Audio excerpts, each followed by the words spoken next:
Happy New Comic Book Day, Geeks, and welcome to issue 57 of the Script Heroes podcast.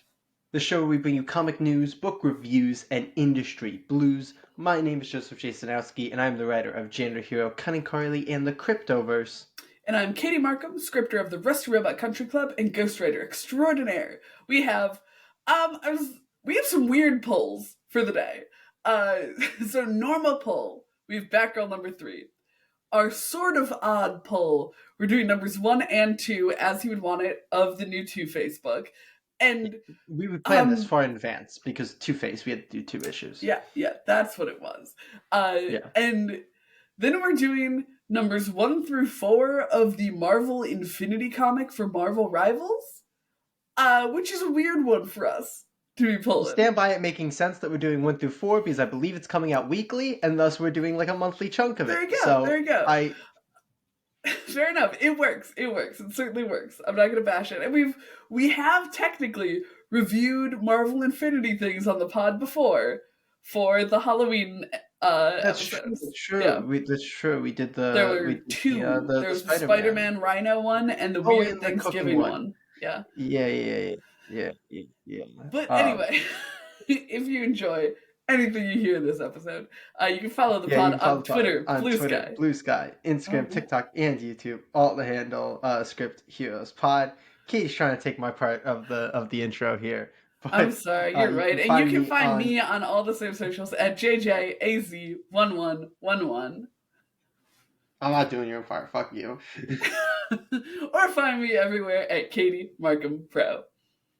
And now, let's get into the news. Time for my favorite part of every single week, which is making Katie guess shit spectacular.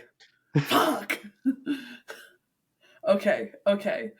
Don't make me guess what I'm guessing, please. I'll vomit. I'll vomit on camera.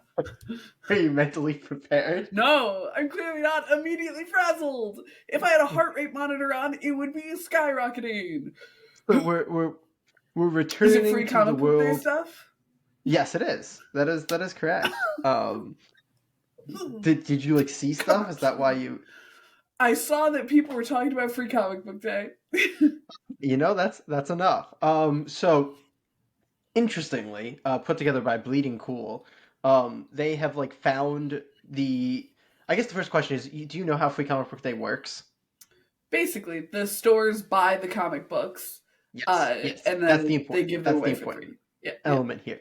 So the prices of all the Free Comic Book Day issues, for the stores, are out, which is super interesting, at least to me. Wild. Should I give you? I'll give you the range because that seems fair. So the base level, the cheapest of the cheap, are 25 cents an issue, and the most expensive book is sitting at 45 cents per issue. Okay. Other interesting little fact is that the bare minimum package that you can order is $83.30. So that's the minimum stores can buy into Free Comic Book Day for, because there's different packages based on whether you get the gold books or the silver or whatever. There's different packages you can buy. That's the base level package. I don't know what's in it. That is not stated here, but that's the minimum buy-in. It's $83.30 if you want to be a Free Comic Book Day store. So what we're gonna do here is we're gonna break it down into 2 things. One is gonna be the gold Free Comic Book Day titles, and one is gonna be the silver. And I'm not gonna make you guess everything, but I'm gonna try to have you guess the most expensive and the least expensive out of the bunch. I will be very nice, and I will give you all of the books in each tier instead of trying to make you try to remember. Because I was gonna say theoretically I should know all of them because I've guessed all of them before, but please. Throw me a bone. You've guessed all of them before, but I know you probably remember 3. There's a Spider-Man in there. There is. So we're going to start with the gold. This is going to be easier because there's a lot less of them. So you just, by sheer luck, have a much better chance here. Okay. And I'm going to let you take it in whatever order you want, guessing the high or the low. That's going to be your call, but I'm going to read you all these. So we have the Archie Comic Spectacular, the Power Rangers / VR Troopers book, the Thundercats and Powerpuff Girls book, Speed Racer #0, Phineas and Ferb, Conan the Barbarian, Minecraft the Manga, and Beyblade X. Star Wars Young Jedi Adventure, the I Hate Fairyland special, the Fantastic Four X-Men book, the Spider-Man / Ultimate Universe book, the Dr. Seuss book, and the Energon Universe special. That's $13. Holy shit. Okay. So I'm gonna start. I think that Ultimate Spider-Man is the most expensive. I know right off the top of my head that it's not the most expensive, but I'm trying to see how close you are. So you're not too far off. It's what I did the math beforehand to check if they would be. There's certain ones that are sold in bundles, so they're not like Mm-hmm. you don't get the quick easy price Gotcha. version. Yeah. But I did the math beforehand to make sure that none of the bundles were either of the highest or lowest. They're not. I Okay. believe it's $6 for a bundle of 20, which I believe works out to about 33 cents an issue, which is about 5 cents cheaper than the most expensive issue. Okay. Okay. I thought the most expensive was 45. Sorry, did you say Didn't you the? say the most expensive was 45 cents? That's the most expensive for the whole thing. The most expensive for the Oh. gold is 38 cents. Just a little bit of housekeeping. Interesting. Yeah. Um, well, then I think the most expensive one is the Fantastic Four one. No, that is Damn it. and I don't mean to be mean. From the exact same publisher, it is the exact same price. That makes sense, but I didn't know if they're like, oh, we're making more Spider-Man, so we don't have to, so their cost You per know, book is actually, lower. you justified that better than I was expecting. Thank That you, was good because that was my justification. reasoning. In my head, it was like, oh, it's obvious. They probably, I'm assuming that they do print the same of all their free comic book day books because Probably, but at but least if your actually, thought probably wasn't not. just like, oh, I like this is like better, so it should cost more. It was like, oh, maybe they print them in different qualities. Yeah. Like, oh, that's a much better justification. Thank Yeah. you, thank you. And it's by that same justification that I'm going to say, because I think that they would print it in a lower quantity, I think that it's Speed Racer number 0. Because I think that Man Cave That's maybe doesn't actually have the infrastructure to print them for a low cost. that is incorrect. Fuck. That is actually tied, and I'll tell you because it's tied, and we'll give it. That's tied for the cheapest, at only 25 cents Oh, an issue. It is one of saucy. 2 books in this tier that are only 25 cents an issue. Okay, then I'm going to assume that because of the expense of licensing, it's going to be either Phineas and Ferb or Powerpuff Girls. I'm going to go with Phineas and Ferb is the most expensive. Okay, I'm gonna do this because hopefully it'll help you with the next tier. Same publishers, same prices.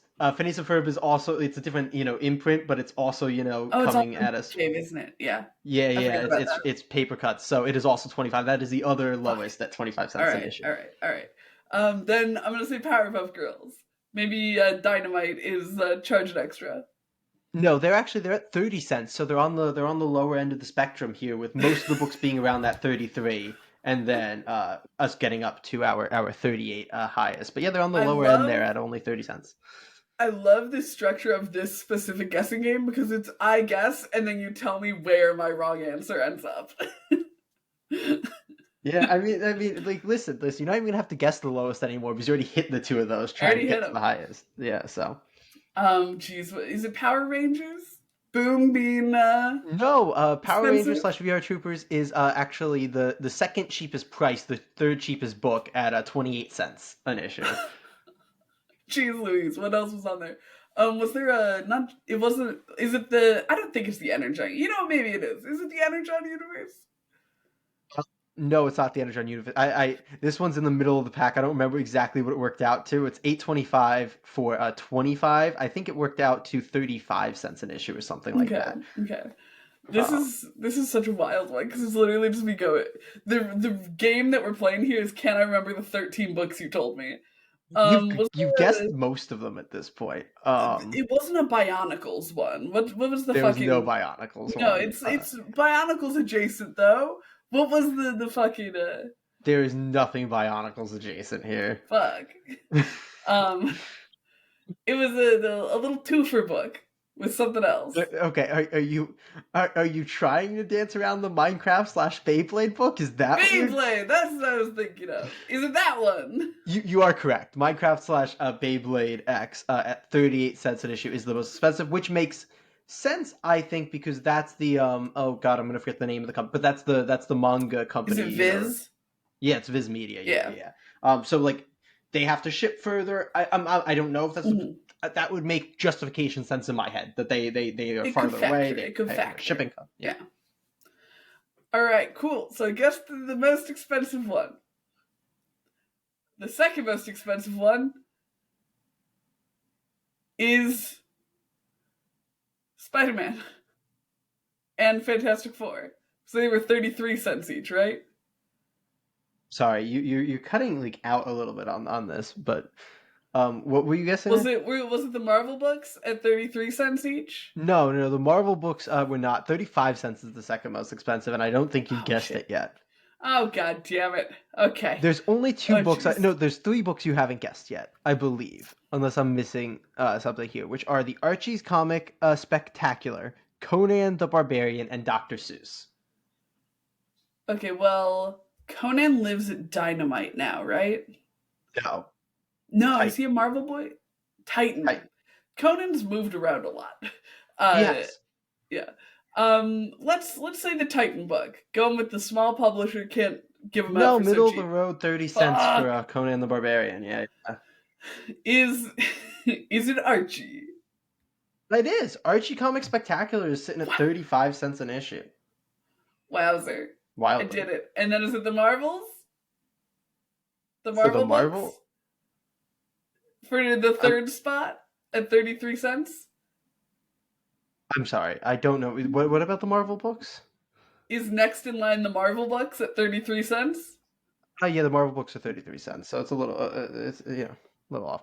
The Dr. Seuss book is a 660 for 20. By the way, there's Okay, your last perfect. one. Nailed it.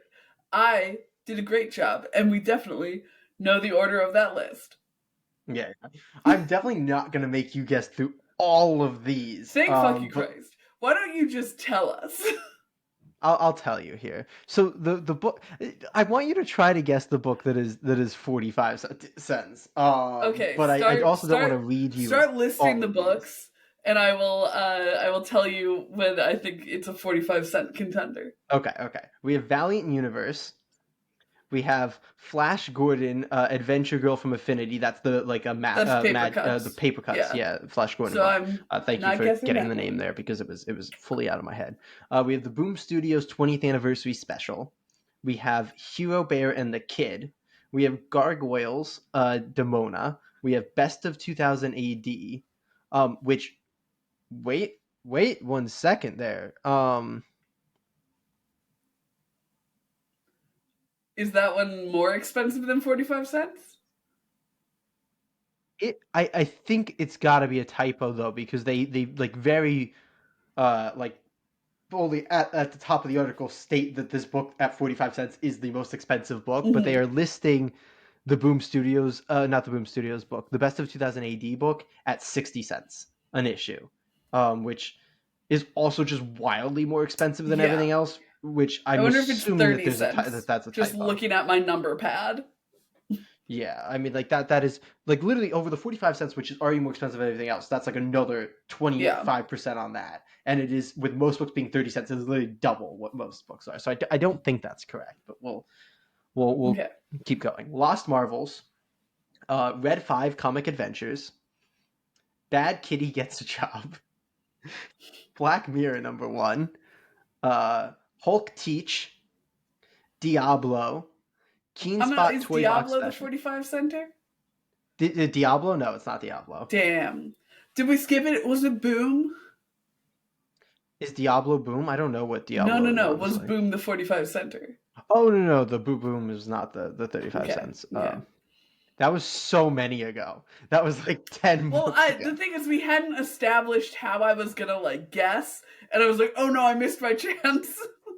No, no. I was expecting you to stop me when I got to what you wanted, That's and you fair. can re-guess older things, but we'll just keep going here. Yep. Stitch Best Food, Keen Spot, Mark Spears Monsters, Mega Man Zero, The Phantom Zero, Mega Man Street. Z. No, that's probably the same as the other Viz. Never mind. Um, what was the other Viz? I can't remember that. No, it's actually not the same as the other Viz. Oh, maybe it's not Viz. It might not be assumed it was. Viz. It's 30 cents, by the way, right in the middle. Street Fighter versus Rival Schools, Princess Guinevere and King Arthur crossover, Def Leppard's Hysteria special, Was it Will that one? Eisner's comic biography. Did you? Def Leppard being greedy? Def Leppard is being a little greedy at 33 cents, but not the 45. Not crazy greedy. Yeah. Manga names that I cannot pronounce. It's the Naruto thing. It's Baruto. It's Baruto. Yes. You informed me that's a Naruto book. Yes. You don't want to guess that? You don't want to guess that No. the book that I was willing to gloss over is the book I can't pronounce? Believe it or not, no. We have Critical Role Black Hammer, Star Wars #1, Dark Find Your New Fear, EC Comics presents Blood Type 0. Is it that one? EC coming No, back? that's No, that's a $6 for a bundle of 20. That's right with all the Marvel books in pricing, weirdly. There's Godzilla New Heroes. There's Creaky Acres, Tower Dungeon and Isaac, Transformers Worst Bot Ever, Iron Man and Friends, Spidey and Friends. It's a cross. Yeah. Champion, and Ironheart / Marvel Voices. Oh shit! So I just missed it in there. You missed it in there. Let me think back to what I think it might be. Is it wasn't there an anniversary one, or was that the Boom one? It was the Boom one. You did already go back to that one. That's because I made a mental note of it, because I was like, oh, an anniversary one, maybe it's like bigger, like a chunky boy. Is it the Street Fighter one? It is not the Street Fighter one. That one's 30 cents. All right. I don't think I have a final guess. Do you want me to make one final guess, or do you wanna give it to me? Why don't you make one final guess? Okay. Can I get any sort of clue? The character is in the game we played earlier today. I thought all the Marvel ones were the same price. You liar. You liar. I feel deceived, because I was just shaking off all of the Marvel ones. Like, no, he said not to bother with ones from the same publisher. He's a fucking liar. Is it the Spidey and Friends and Iron Man and Friends double? It's not. I warned you that all the ones from the same publisher are the same price. That was a bundle of 20 for $6. Come on, Katie. What you have failed to remember is that Scholastic is the one publishing the Hulk Teach book, as we talked about in there. All right, fuck you. Fuck off. Get absolutely bent. Get fucked. And that's 45 cents an issue. Go on. Go get fucked. Go do it. I'm leaving. I don't want it. I'm leaving. I'm gone. I feel deceived. Betrayed. As you should. I intentionally deceived you to some extent. But wasn't it more fun because I deceived you? My camera isn't frozen. I just hate you. I know your camera's not frozen. All right. Is that all the news you have? Are you done with your little games? Yeah. All right. Let's get talking about it. I am fully done with my. Oh no, wait! I'm not done with my games. You're supposed to guess the cheapest amongst the silver titles as guys, well. Thanks for having me. It was really fun. Here's to another 57. You should be able to get this easily with the hints that I've given you about publishers. I have my headphones on my head. Is it the Keen Spot one? It is not the Keen Spot one, but that one is cheap at 29 cents a book. I'll tell you here. Is it the Red 5 one? No, it's not the Red 5 one. The Red 5 one is 30 cents an issue. It is the Phantom #0, because all the Mad Cave books are 25 cents as meat. There you go. Okay. There you go. Yeah. There you go. Wild. Crazy. Nailed it. Great. I hate these games. Do you want to talk about the books that we're actually talking about? Yes. Let's head over. Let's talk about Batgirl, Two-Face, and the Marvel Rivals Infinity comic. Let's do it. Okay, this week we've run over the weirdness of this week's polls, but we're going to be talking about Batgirl #2, Marvel Rivals Infinity chapters one Number through 3. four, and Two Face both issues 1 and 2. As always with the like books where we're doing multiple things, we'll mostly focus on the most recent installment with like the backtracking of what has Yes. happened before. But that's of course not all we got. Katie, do you want to tell the fine folks at home what else you picked up this week or will pick up this week? We both have not been to the comic shop in It's weeks, been the which is tough. holidays. It's been rough. Yeah, And just a yeah. quick addendum, it's Batgirl number 3. Did I say? Oh, I didn't update the Two. sheet and I just read it off the sheet and it does say 2. It is 3. Yes, that Yeah, is yeah, yeah, correct. yeah. It's Absolute Superman week, so we get an absolute. Or no, that's last week. Never mind. It's Absolute Batman Nope, you're week. correct. You're correct, Katie. You're correct. You're Am correct. I? Okay. Yeah. Iconic. It's also Batman 156, Hell's Half Acre number 2. And that's it. A light week, frankly. Yeah. What about you? What do you have on the It's docket? a very light week for me. I just have Absolute Superman #3 and then Justice League: The Atom Project #1 Mm. as my only other pickup for this week. Because So he yeah, it's a loves Captain Atom. I think Captain Atom's neat. I think he's fun. I think he's cool. He's got He's a cool cool, fun vibes. But you know, dude. they changed him a lot. I don't know if even in the current continuity if he's currently like all energy or Norma Dude with energy powers. I think he's cooler when he's like living energy. If I find out When that he's in like, oops, current all energy. yeah. If I find out that in current continuity, I'm ignoring the oops all energy because I Well, you didn't ignore it. You just brought it up. So, well because you were like laughing at me like oh this man is not gonna pay attention to what I said and I was like I don't want to.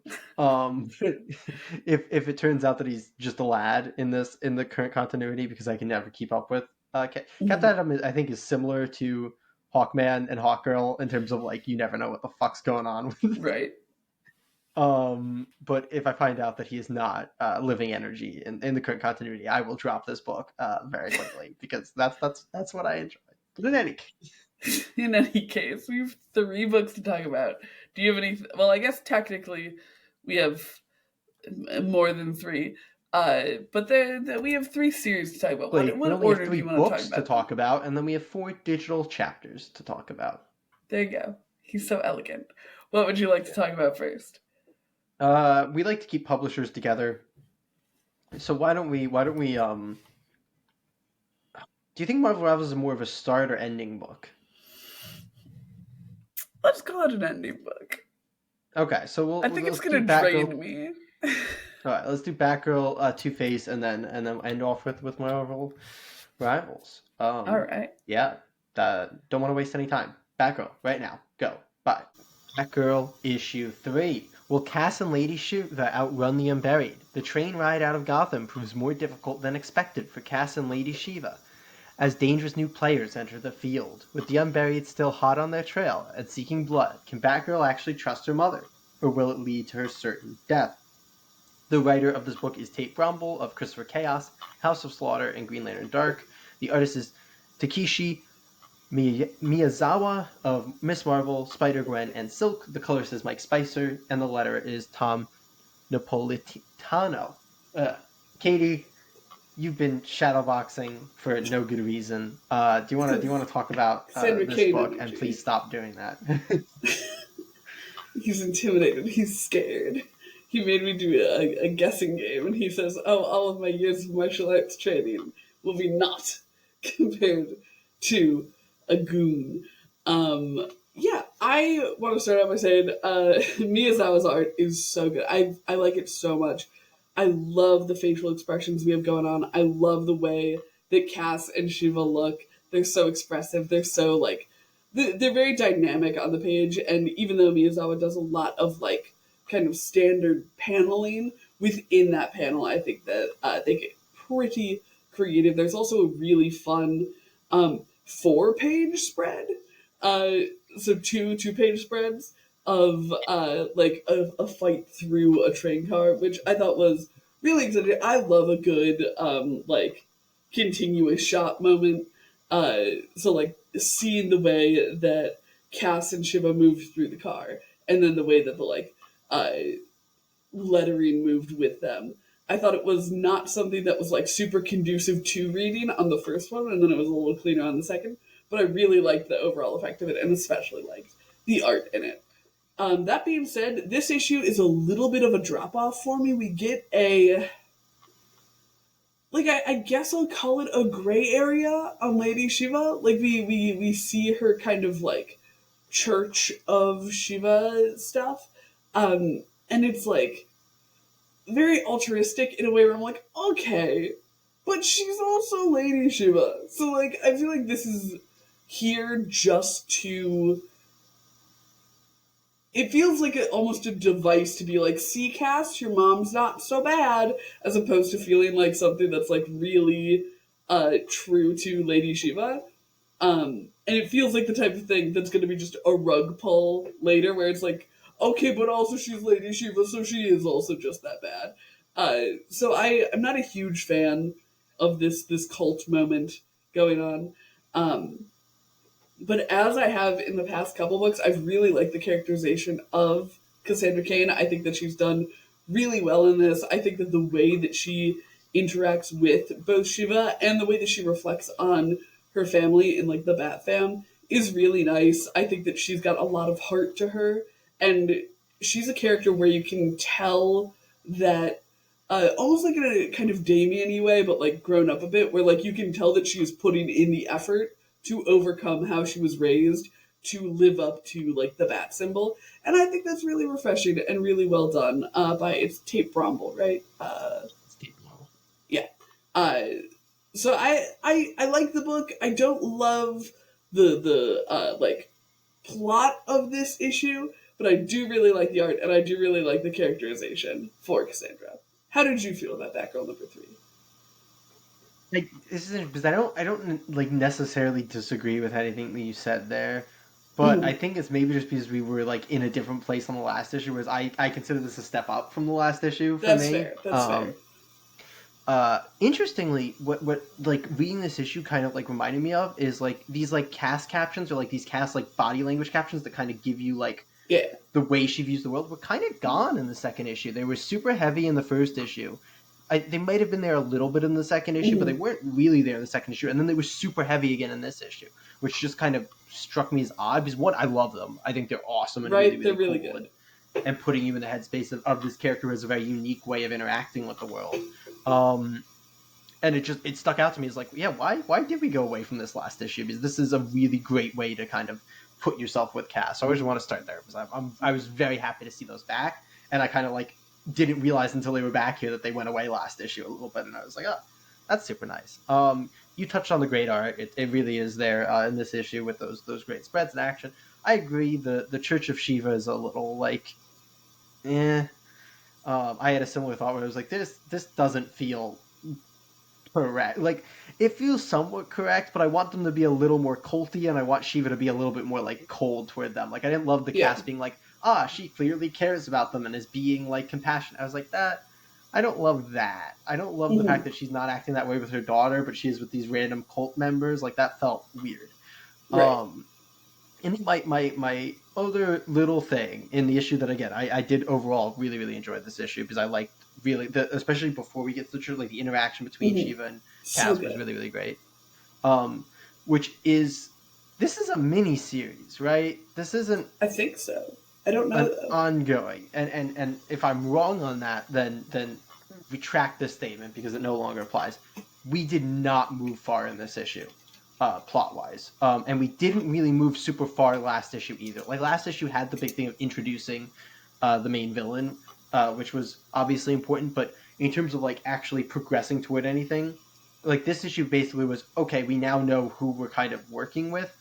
We get Mm-hmm. a cool reveal at the end of the issue, which is cool, but I don't really know why it has to do a certain. I'm dancing around it because I don't want to spoil it, but I don't Yeah, know why it's it a has to do a big certain thing because spoiler I'm alert. not like up to date on that. But the fact that they did and the way that they did that was a little bit weird. I'm hoping that the Mm-hmm. next issue will kind of wrap that up a little bit nicer. But assuming this is a mini, I am a little concerned with the lack of distance we've covered in now the last two issues in terms of Yeah. moving the plot forward. Like this was a good, I think, like look at the characters when they were literally like we talked about like bottle episodes in, Right. comics. This is essentially another one that we're literally in this train for the whole book, and that just like makes it so we don't progress that far in the plot. Right, And yeah. that if this was an ongoing, I'd have literally zero issue with that. I'd be like, this is a great place to take a breath, make sure that we know where we're staying with all of these things. But in a miniseries, I don't know that we have that space. I did a quick Google and didn't see an immediate result,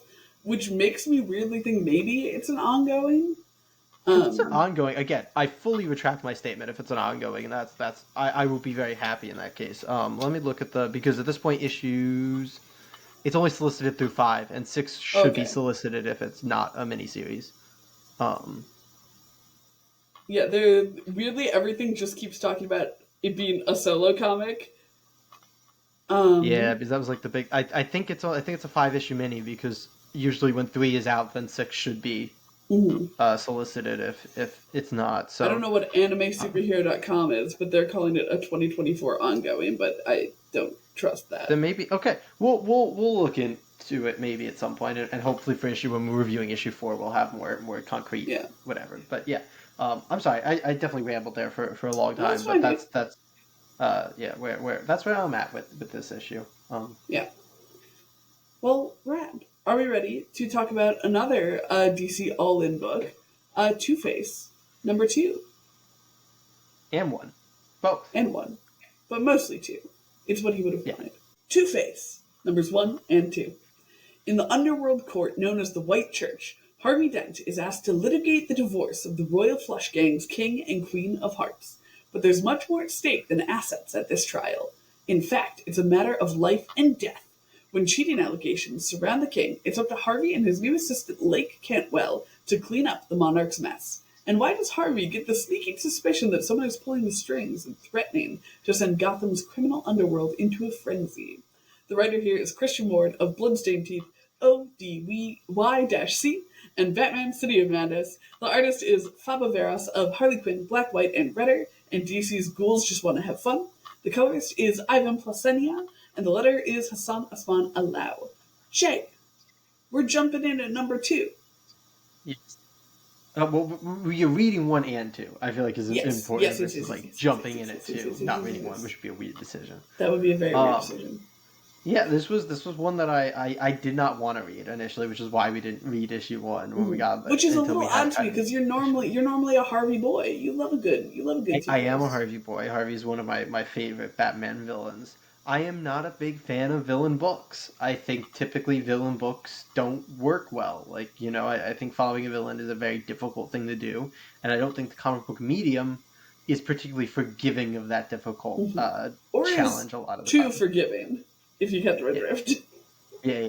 No, very true. Very true. We hate a good redemption arc in this house. We hate a bad redemption arc. No, you're correct. You are correct. That is more correct. But in any case, talking specifically about Two-Face and this series, I am a big fan of them taking what I consider a big swing with the way that they structured this book and the way that they came about this, with it being it's called the White Church, right? Is the name of the White Church, and like placing the majority of both of these 2 issues in there with other things on the outside, but with that being kind of your big framing device to allow us to kind of follow this character. And then huge spoilers for issue 1, but it's issue 1, so I feel like I'm allowed to talk about it here. Yeah. The kind of huge reveal, which really is what grabbed me, is it also kind of makes it not completely a villain book. It's interesting.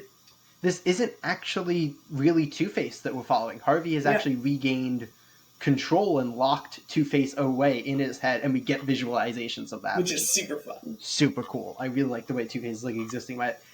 And maybe somewhat delusionally, Harvey believes that he can earn his spot as a DA back through this work, which I think is the part that really grabbed me, because at first I was like, okay, I'm kind of here for it, and then he said that, and I'm like, oh no, so Harvey is still batshit insane. This isn't good guy Harvey. If that makes sense. He's like a better rough guy. Yeah, like I don't know that it's like that guy. It's like it's just completely delusional Harvey. Yeah, It's like a Harvey who's still off his rocker, but at least like isn't Two-Face right now, if that makes exactly. That sense. was like a big thing for me is that Harvey Dent still is like he's not fixed because he's locked Two Face away. He's still No. batshit insane. Yeah, he is very mentally Yeah. unwell. But yeah, I fully agree with you. Like that was such a cool hook, and like this book in itself is just a huge swing. It Like this really is such a is. like stuff like this is not like this is not a book where you pick up and you're like I've seen this story 10 million. It's like no, this is out there. This is a Oh yeah. huge swing, both in like because one the framing device itself of being like oh we're doing like essentially like a crime procedural, but like Yeah. in this weird criminal court where it's like oh, you know, we don't care that you killed somebody. We care if the person you killed was this person who's under protection and you're not allowed to kill. Right. It's like, that's super cool. And then beyond that, where you already had that, they're like, what if we do this where like Harvey has locked away Two-Face, but is still delusional, wants to earn back the D8? I'm like, that is wild. And it's Then like we a go big into swing oh, yeah. story wise, and Yeah. also a big swing stylistically. Fabo Veras's art is like really trippy. I love it so much, especially with the coloring from Ivan Yeah, Plasina. I was gonna say the coloring is Yeah, so important it reminds to me a lot the way of different scenes look. we read The Human Target with art by Greg Smallwood, and Yeah. it reminds me a lot of that where it's like very graphic and bold art. It reminds me actually a lot of like Hayden Sherman's indie stuff when they're like super kind of uh, funky. Like I feel like there are a lot of big color blocks in a lot of these people's art. So Hayden Sherman, Greg Smallwood, and now Fabo Veras. And obviously, a lot of that is to do with the color, but I think a lot of that is also to do with the style that they bring to the book. So even if like, because I wouldn't say that it looks like Greg Smallwood's art, and it doesn't look like Hayden Sherman's art, but it gives me that same feel of like, oh, we're not really playing in the comic book art sandbox right now. We're being funky little fellas.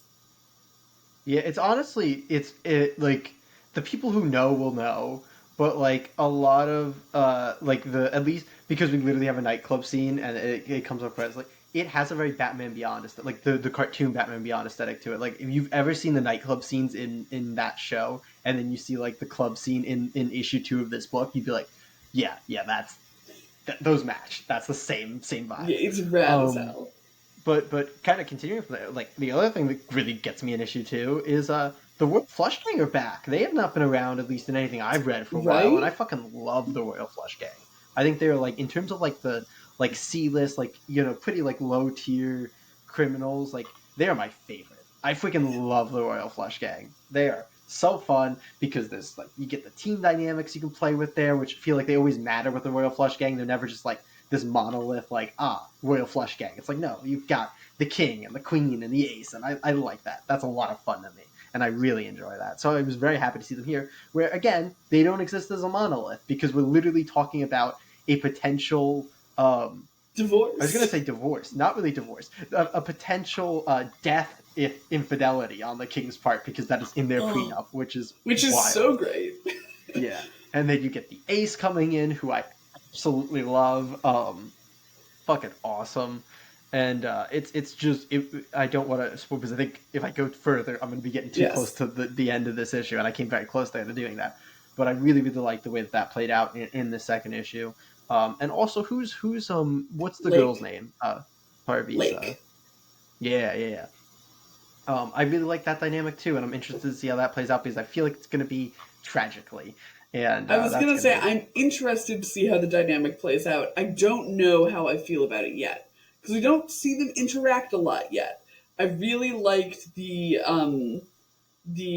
issue 1 stinger with her where it looked like she was like there as bait for Zaz, but then we jump into issue 2 and her job there is like doing more kind of like a intern shit, which is yeah, very yeah, funny to yeah, say about a supervillain.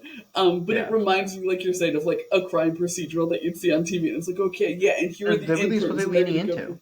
Yeah, which I think is exactly. It's cool. great. Yeah. So I have yet to be convinced of their dynamic. I think I need to see them actually working together a bit more. This is fair. I guess what I'm so interested in about their dynamic is that she seems very interested in working for Two-Face, despite the fact that he is Yes. currently locked Two-Face. Like, that's what interests me so much, Mhm. is that, like, she clearly wants to be working for Two-Face, but he is currently Harvey Dent. And the fact that we know Two-Face is, like, an existing character locked as one, like, I think there's an interesting way that it's going to play out with that. Yeah, I'm very excited to see where it goes. I'm just a little hesitant. I'm a little worried we're going to go down like a Harley Quinn route, which, to be clear, like early Harley very much had her place, and like the Harley of today is a very different beast. Is But its own, yeah, its own can of worms. yeah, but yeah, super exciting. I'm glad that we picked it up. Because super jazzed to be now along for the ride. Yeah, it was very, very good. But are you ready to talk about the Marvel Rivals Infinity comic? Let's do it.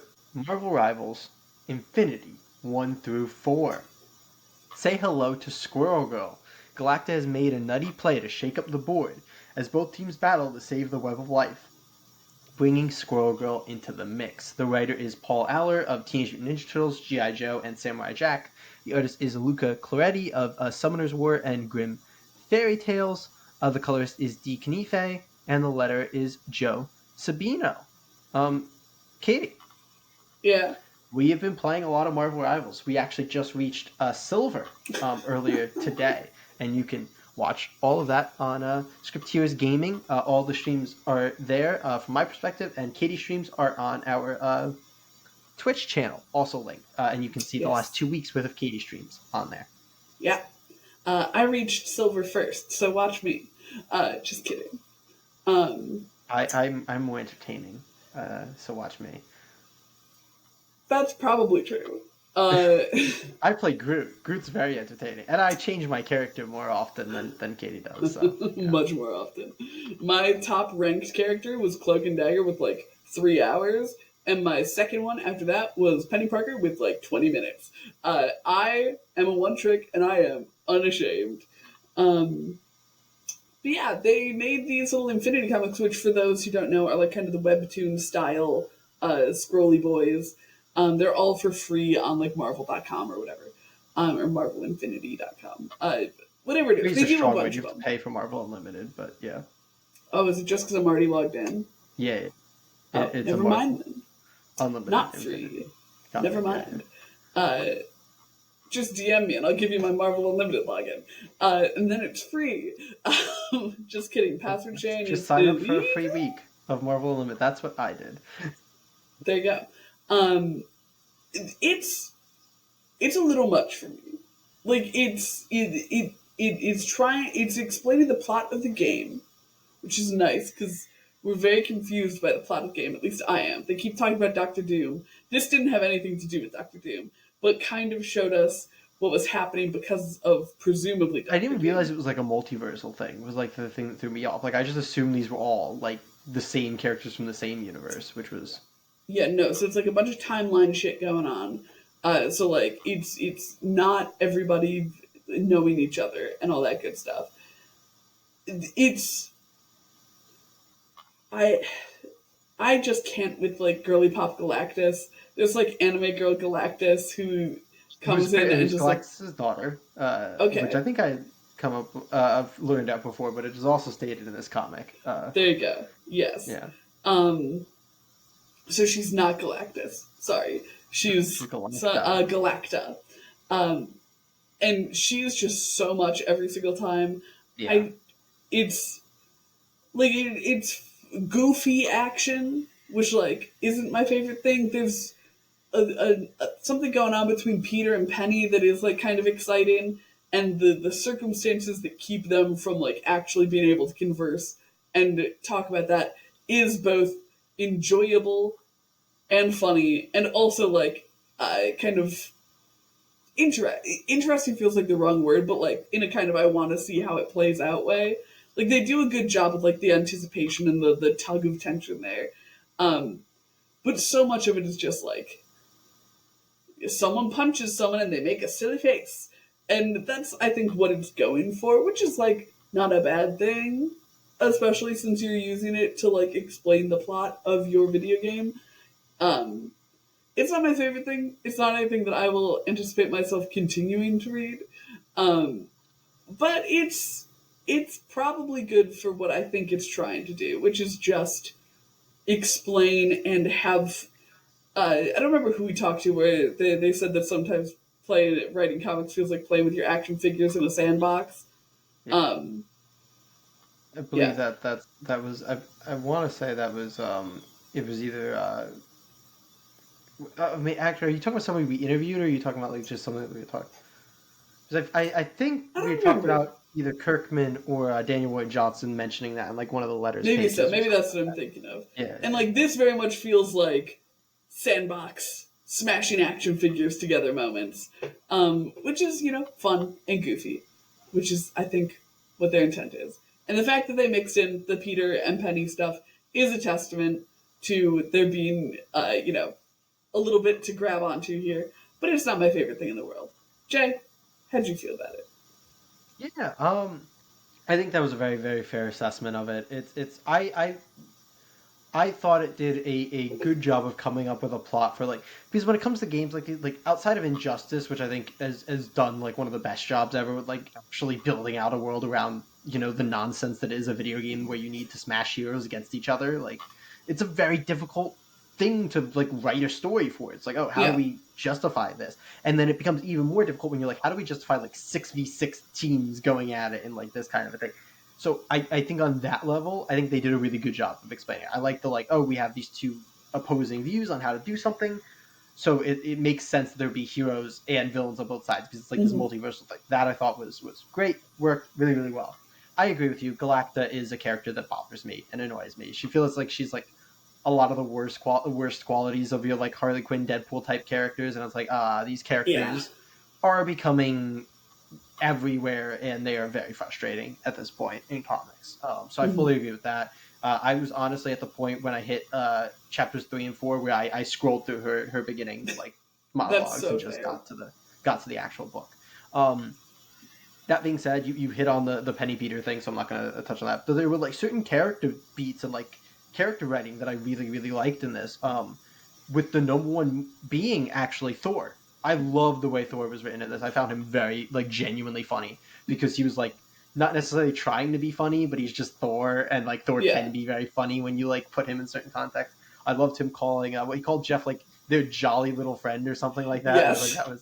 that was so funny, and I think Paul Aller is a very funny man. Like he does a lot of like goofy funny stuff. I think he's Yeah. doing um a full pepperoni issue of Mutant Nation coming up soon, which is going to That's the be, little I'm like sure, guy, right? super fun. Yeah, Ooh, that's the Rap's dinosaur pet. So I think that's going to be very very fun. iconic. So I think he was a very good choice for the writer for this because he is a very funny man and he's very good at doing that kind of stuff. That being said, yeeting Thor away for Squirrel Girl when Thor was the character that I was enjoying the most was not great. It's rough. I It's also rough. like I get the joke of Squirrel Girl being like immensely powerful because I think that's like a thing that like they make up there. But the I beat think of that's why she's the unbeatable Squirrel Girl. yeah, but like the beat of Thor isn't powerful enough, so we're gonna bloop him away for Squirrel Girl is like a little bit of a facepalm from me, where I'm like, really, really, out of the team, Thor's the one who needs to go for Squirrel Girl. Like, are you joking? That just got me because I'm like, I feel like you can get away with having more than 6 people on a team for your comic. You don't have to But swap them out. And I also, mean, yeah, mad annoying. Why would somebody swap tank for DPS? Absolute toxic behavior. nobody was doing it, and they were like, so what? I think one of the teams was a perfect 2-2-2, and then one of the teams Nice, was like nice. 4 vanguards and 2 DPS, and it's like, um, but I'm not gonna blame them for not doing like For good sure. in game Yeah, no, coverage. I'm I don't just really care about goofing. that. Yeah. But yeah, like there was a lot of like things that I thought was funny here. Also, I thought Luca Claretti's artwork was like perfect for this. Like it was that Oh, yeah. perfect It's the perfect blend of vibe like for it. webtoon and Marvel art that worked really really well. It was good for the goofy Mhm. stuff. It was good fun. I really really liked Luca Claretti's art for this. I thought they were really like the Mhm. perfect choice for this kind of book, and it worked really really well in my opinion. But yeah, Yeah. that's my thoughts. I thought it was a dumb fun book. I agree with you. There were those things, and with Galacta being somebody who annoys me and having like that hand and everything, that Yeah. does make it a little bit like, uh. But yeah, That's But I truly don't think that. this is something that Marvel expected anyone to take a close enough look at to review. So No, I it don't think gives they were it expecting this to be reviewed on no, a no. YouTube channel. But you know, we aim to review things nobody cares about We got to except for keep them us. on their toes over there We got at to keep them Marvel on their toes Infinity. because Marvel cares what we think. Yeah. Yeah. But that is going to wrap up all of the books we're talking about this week. Jay, do you have thoughts on your pull list rec I for this don't. fine week? I don't think this is going to be particularly surprising. My pull list rec is going to be Two-Face issue 2, like Royal Flush Gang. So fair. Two-Face is a really cool concept of a book. I loved it. Yeah, pick up Two-Face issues 1 and 2. They're both great. Now, perhaps this will be surprising. My pick is actually also going to be Two-Face number 2. That was not surprising based on your... Fair enough. I mean, I think that if you looked at the books that we were looking at this week, you'd be like, oh, easy. Katie's going to slam dunk Batgirl. Coming in. I do still really like after. Batgirl. It's just my least favorite issue of Batgirl thus far. Yeah. And Two-Face is off to a really strong start, so it's got that going for it. So yeah, pick up Two-Face and enjoy. And now it's time for the Creator Corner. All right, here we are in the Creator Corner, where we sit back, relax, talk about books, talk about being writers. And Jay, I for our YouTube audience here, you'll get to play along. For our listening audience, I'm going to try to make some gestures here to show my feelings about the Creator Corner.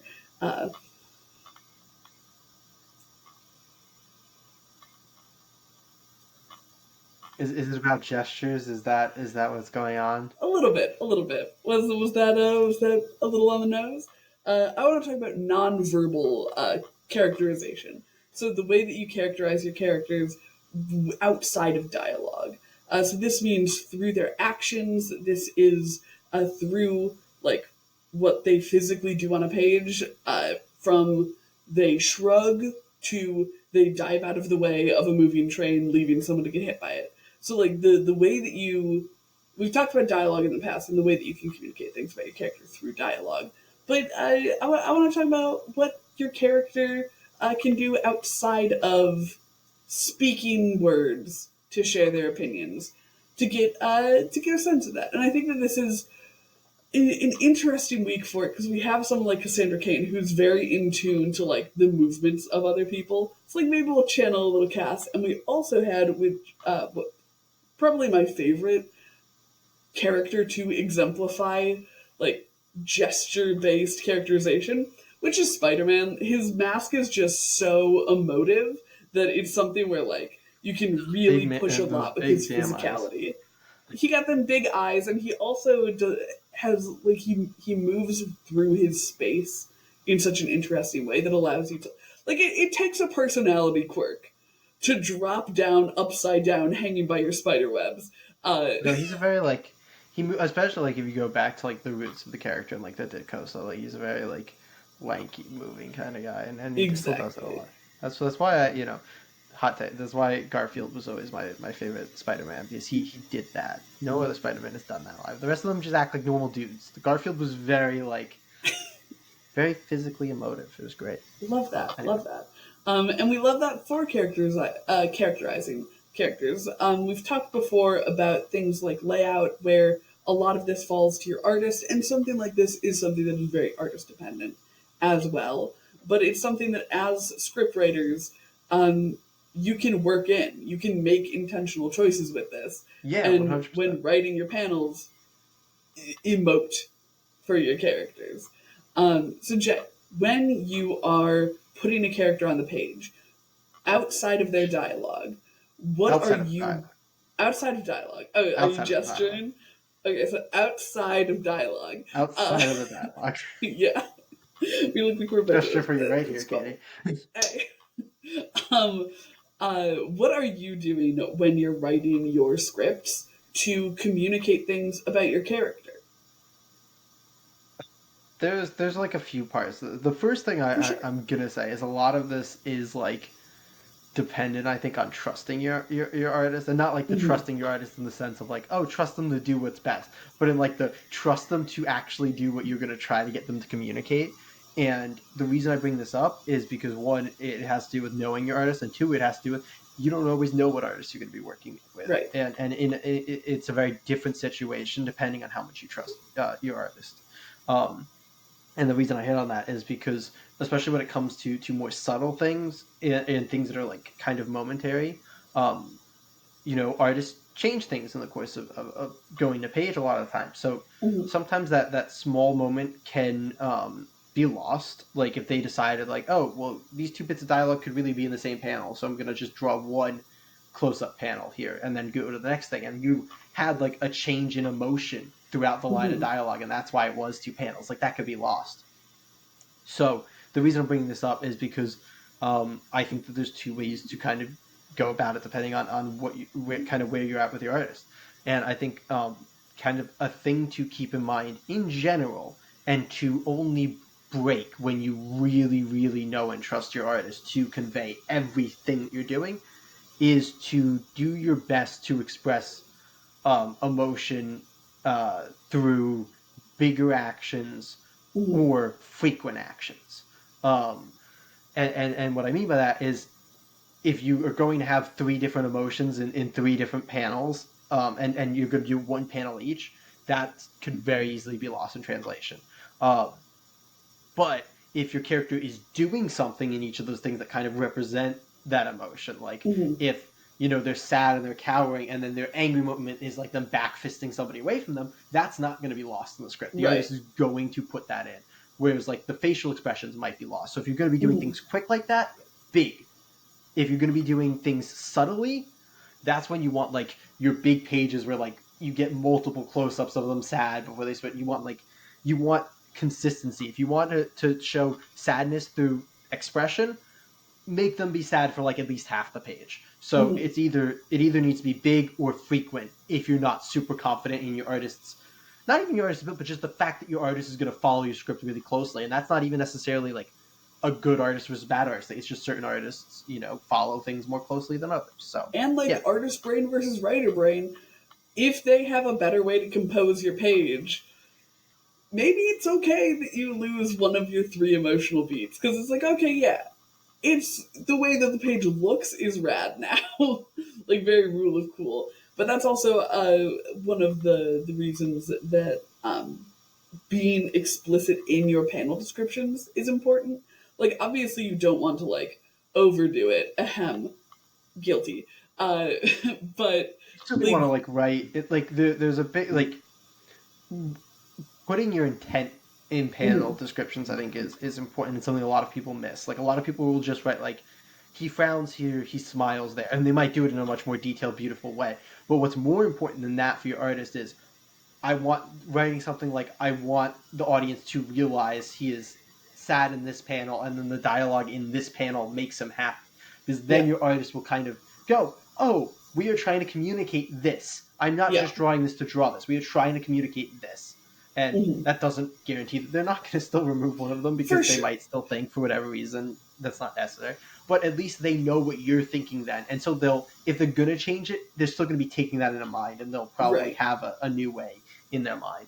But yeah, I think it's always more important to communicate intent to your artist of like, I want them to see this character as this, or that. It's why like I've said things like, I am not above writing, make this epic, or make this sad, or make this, heart-wrenching in a panel description, because when your artist knows what they're trying to do, they're an artist. That's what they do. They're probably going to be able to evoke a specific emotion or something if that's what you're going for. And they could probably do it better than you as a writer. And then there's those goddamn writer artists. Bastards. Those three named freaks. Those three named freaks. Them all dearly. So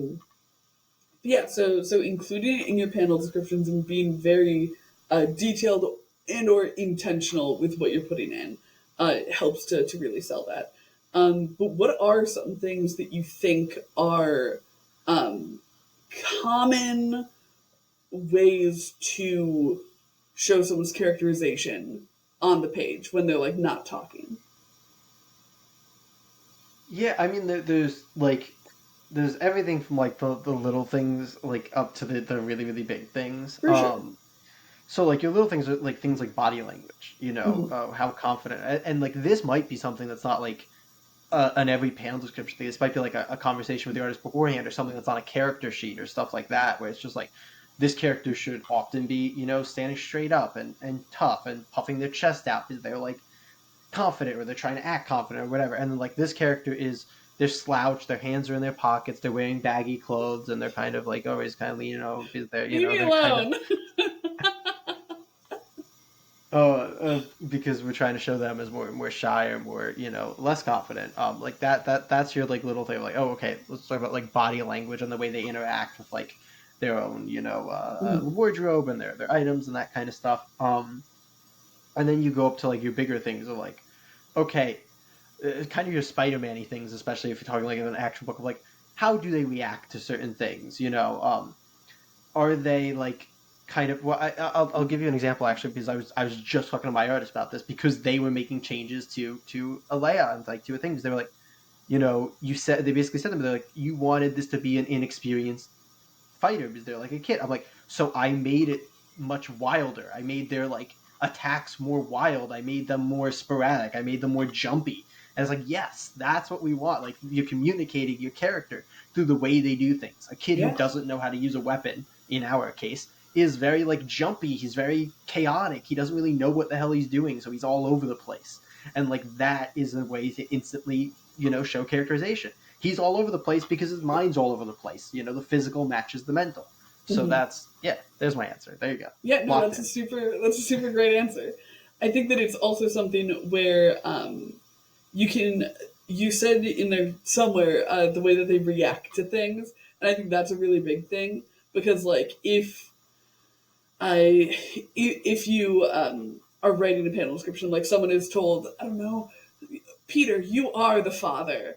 Like the way that he reacts to that, you can say Peter something Parker as simple as the best comic of the year. yes. You can say something like, Peter is shocked by this. Or you can say something like, Peter jumps backwards, looking to the door as if to run away, like, because he's not going to be here anymore. And he, like, starts to move away before someone calls him back. Like, going to that extreme in your character helps convey things. Like, I think that oftentimes with comic books, you're doing more stage acting than you are screen acting because you're hitting those beats. People oftentimes aren't seeing the nuanced changes to your character's expression, or those at least aren't able to be as communicated as clearly as like, like kind of the dramatic moments that really sell an emotion.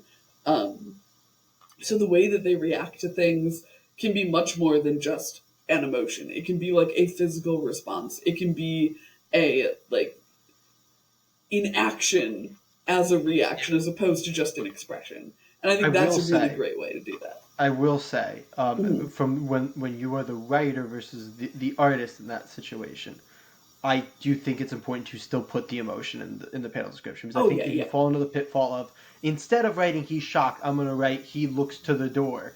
Your artist might miss that that's meant to be a shocked reaction. Right, yeah. And so they might look to the door in a way that it doesn't communicate. It's like sad.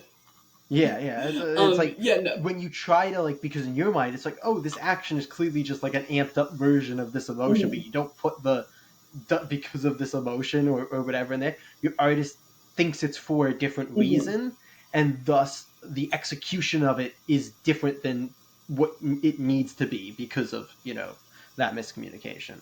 So that's just like a thing of like, oh, if you were writing prose, yes, you wouldn't need to spell out this thing because this would be your way of saying it. But in comics, that might be a double up moment of here's the action, here's and I don't think a double up is ever a bad thing. Like being as clear as possible is better than being not clear at all. And often clarity is brevity. So to bear that in mind. Pot, kettle at home. But yeah, I think that the going with the way that they react to things is often going to be a nonverbal moment, or like it'll be like an oh, or some sort of not super insightful dialogue, at least at first, and You then can it never gets go wrong with a cutoff statement. I love me a dot dot dot. and see, I love me an M dash, A but lot of we people love do, the same. honestly. Like I think that might be slightly more common, especially with the cutoff things. Or I I mean, think with the look, cutoff, yeah. yeah, you see both, but for the cutoff things, I do think the dash is more common. I prefer to do a dot dot dot myself. It's a you know, it's a thing. It's a A vibes dot thing. dot dot is very I trail don't. off to me. I personally like even like I read a lot of my favorite creators do like the M dash for the cutoff. Mhm. I don't like the way it looks in a book. Like it's a very personal thing. I know a lot of people do. I don't like the way that it looks in a book. I don't like the way that it looks in a speech bubble. So I do the dot dot dots because to me it's better. And at the end of the day, you are making comics for yourself, and like you're hoping that Yeah. it latches on everything else. But you got to kind of start where you enjoy, and that's my reason for the dot dot dot versus the dash. So yeah. Well, get in the comments. Dot dot dot or M dash. Yeah, yeah. Let us Create know. a war. Um, you can also communicate things about your character through things like their design, which we talked about at length in our character design creator corner. So be sure to swing back to. I could actually grab the episode right now. Kid, Character. grab it. 5, It's 4, right here. Oh my 3, gosh. Oh 2, no, he's 1, saying that so 0. quickly. You're This done. man hates me. I'm done. I can't find it. It's on my list somewhere, I'm sure. But through your You character actually design. didn't find What? it. You actually didn't find it. That's so rough. I mean, I can find it. You started counting, and it was very stressful. I'll have you know. I was doing it I as think like that we a also fun post. thing. Sorry, go ahead. I was doing it as like a fun thing to like bide the time while you were looking for it, and then Episode 30. there you go. That's So going back to episode 30. That's not as long ago as I thought it would have been. Yeah. That was like 20 weeks ago. Yeah, but like I thought Almost it would have been 30 like weeks ago.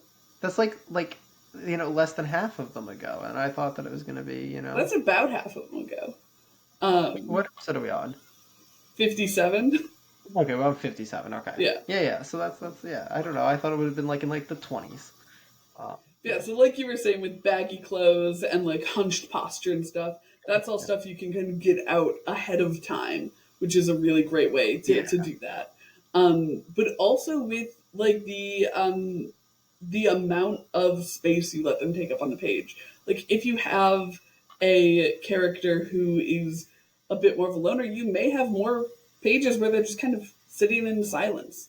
Whereas if you have a character who's an absolute goober or like a real super heroic type, they're probably doing a lot more interaction. So being able to kind of balance what they do on the page, it seems obvious to say, but what they do on the page impacts their character so much in ways beyond like just he punches the bully. You know what I mean?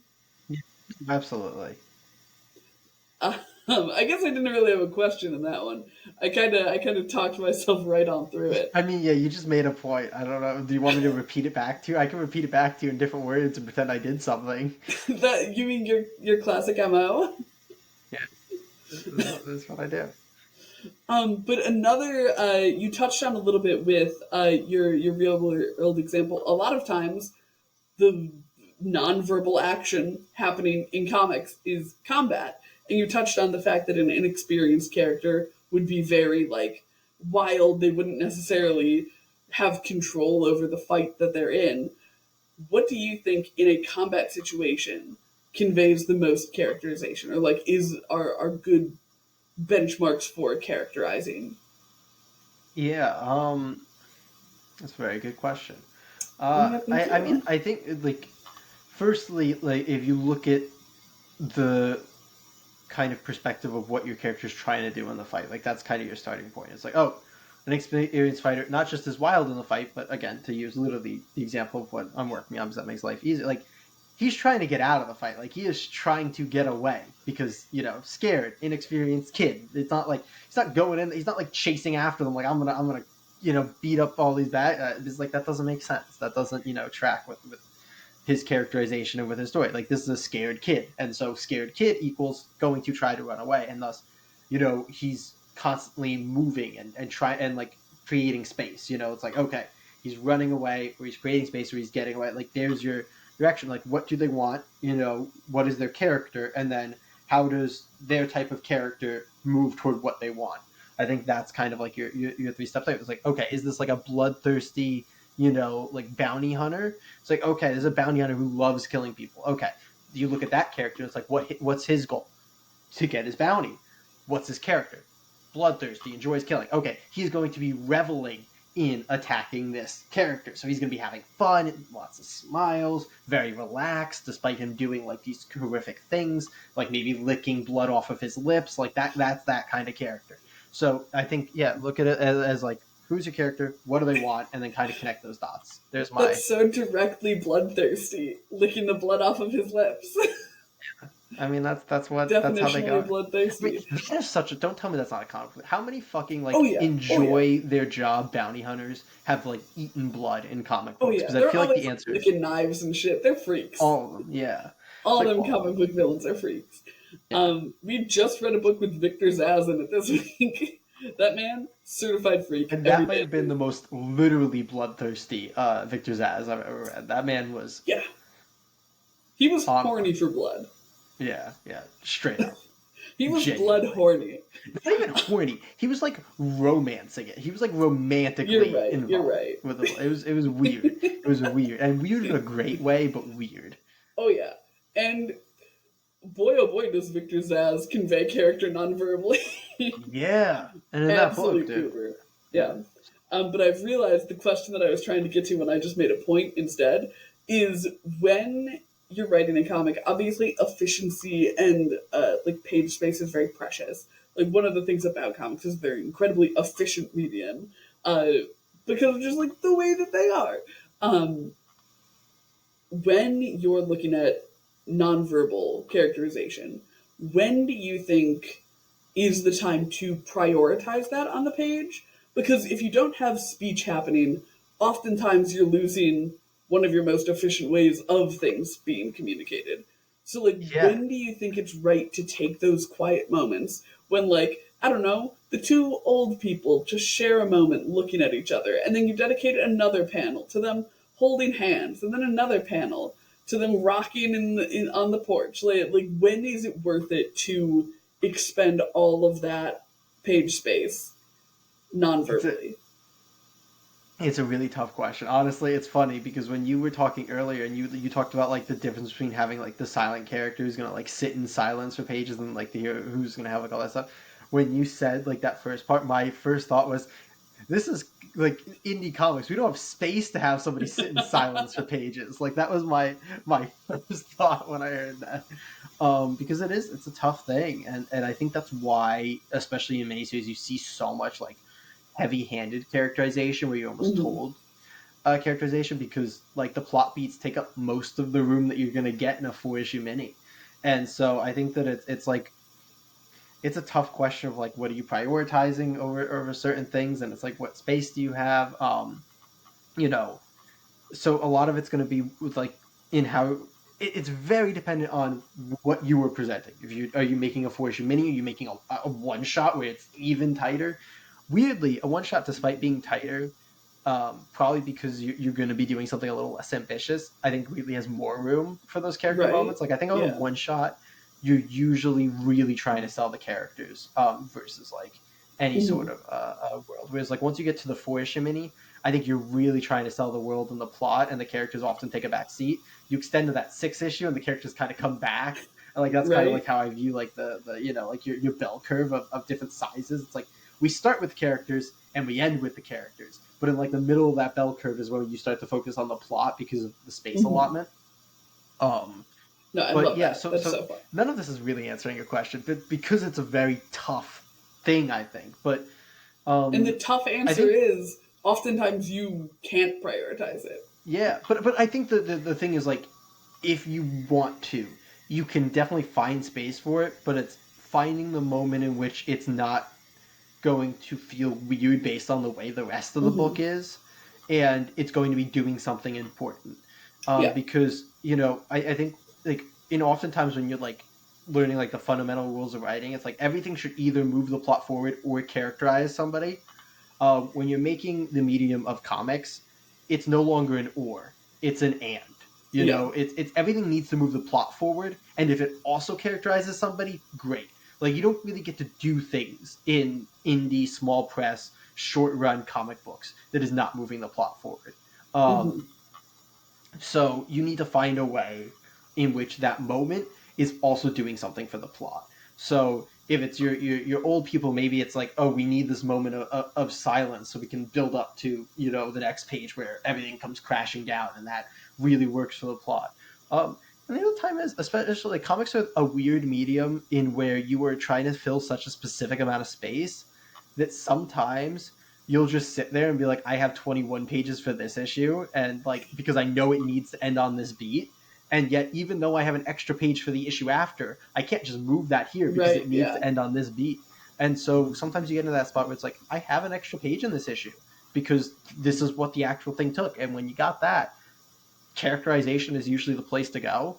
And so sometimes you find yourself having a little bit of extra space, and that's when I think really is like, if you luck into having that extra space, that's where you're gonna find where you're like, okay, I can just get my silent moment for characterization. Oh yeah, for sure. So, yeah. No, I love that. I think that another thing with this is a bit of a cheating answer. I'm gonna right off the bat is captioning. Like we do number. What the fuck? Hold up, I'm explaining myself. If your captioning is happening and it's like not necessarily related to what's going on in the panel, like if they're like introducing themselves as a character. You're talking the full prose Scott Snyder captions here. I love the man. I love his prosy captions. Man too. I mean, phenomenal. But like, yeah, but like, every issue of Nocterra had a good amount of those where it was just like, we're gonna montage over things because we're just going full prose for the first 2 pages of this issue. And it's beautiful and it works. And it's hard to make it work, to be clear. I'm not arguing it doesn't work. And there's a reason that I brought it up towards the end, because it's, like I said, it's a cheating answer. Yeah, because 100%. Even if your character is dialoguing, like speaking in your captions, you can show, like, you know, how they react when a bully shoulder checks them in the hallway, even if that's not what they're talking about in the caption. If they're like, "Hi, my name's Peter, and I got bitten by a radioactive spider," but the thing on the page is a bully shoulder checking them, and you see him like clench his fist Arthur style, and then like defeatedly unclench it, then that gives you characterization, even though it's not what's going on in the captions. So you can cheat a little bit to kind of have your cake and eat it too, where you can have these kind of silent, very action-driven, non-verbal characterization moments, while also getting your like exposition dump out, or your I think that is the most common thing you'll see in like indie small press, like for issue, because it's just such a good way. Like, I said, so much of your characterization comes through like that, like caption dialogue heavy, like, but I think a lot of that is also so that you can kind of get those moments you wouldn't usually get, because like, oh, we're moving the plot forward through these very heavy exposition captions that are getting a lot done, and it does kind of gift you whatever space you're covering in those captions. Like, you're gifted that page space to do like whatever you want in terms of like, so like focus in on a quiet moment. Yeah. I mean, like in terms of like Nocterra, like there's things there and like the kind of flashbacky bits where it's like, oh, we probably wouldn't get to see this moment between her and her brother if we weren't covering so much ground with the captions here, because we wouldn't have the space for it. So, Yes, that's a little bit of a cheating way, but it's a really great and efficient way to do both text-based characterization and nonverbal characterization. But I think that's going to take us to an end on the Creative Corner, unless you have, I'm picking up on your nonverbal characterization of yawning, that it's about time for us to wrap on this episode. It is quite late. It's always when we're recording late at night, so, I can't help that's that. fair. I learned early on to tamp down my yawns and yawn with my mouth closed, because I would get yelled at when I yawned in church. So I was like, I'll figure out how to just... Despite being the master of stopping myself from sneezing, I cannot stop myself from yawning in any way, shape, or form. If I stop myself, like if I do that like internal yawn, I just have to yawn like 0.2 seconds later again, and it's just like I need to do a full yawn, or it will just continue to like build. Because Well, speaking of yawning, yeah. we have some really not yawn-inducing content on the way for you. This coming Wednesday, Jay, what are our polls for our regularly scheduled episode? We've got Batman and Robin 17. We've Mm-hmm. got Daredevil Unleash Hell #1. That is the new Erica Schultz Daredevil book because they keep giving it #1s. This one has a red band version, which is really, really Oh, fun. are you gonna get Uh, that? yeah, I'm going to get the red band version. Of Wonderful, and course I'll I get the am. not red band, and we'll compare. Yeah, we'll compare. Then we have Living Hell #2, which Which is I think has great. been, like, we've been waiting for. Like, I think this took Yes, over a month since #1, but definitely. #1 was phenomenal. So good. We've got Mutination #3. Yeah, little plug for. I'm just gonna jump here because Mutination #1 was actually on our top 10 best books of the year video, Yes. which came out this past Saturday. We're doing top 10s of various 2024 comic book things all month long on the Scripteers channel. So check that out if you want to see both of our top 10 lists. Mutination #1 made mine. But we have 2 more books next week. Batman Dark Patterns #2. We quite enjoyed the first issue of that. And we have Lucky Devils #1, a new Image series. Seems really, really cool. But yeah, I mentioned our bonus episode that went up this past Saturday. But Katie, why don't you talk to us about what this week's coming 2024 top 10 list is going to be about? Yeah, so our best of the year this coming Saturday is going to be series. So last week, like Jay said, it was single issues. That was so hard to pick. And I feel like this coming week is going to be hard to pick in a completely different and equally horrible way. Uh, where it's just like, I loved too many books this year. And I hate ranking things.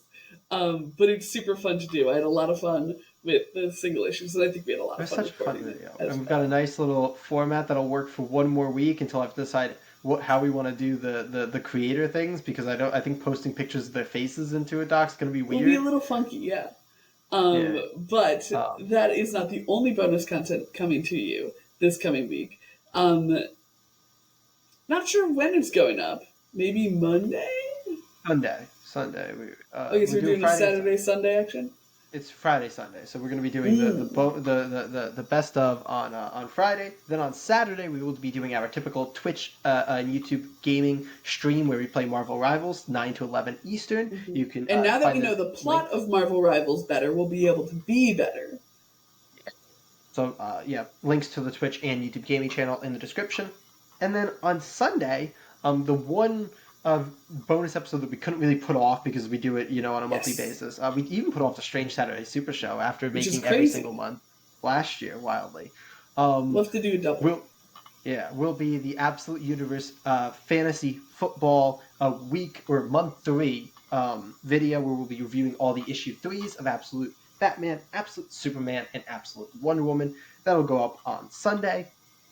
But that's, I think, everything we have coming up. So you can find videos from us this week on Friday, Saturday, and Sunday. Saturday's a stream, not a video. But yeah, and we have obviously the stuff that just went up. We are doing tons of stuff constantly. So if you enjoy Script Hero stuff, subscribe, follow, keep up to date with us. We're always doing stuff, and there's so much you can watch of us. But we appreciate anything you do watch, and we hope to see you next week.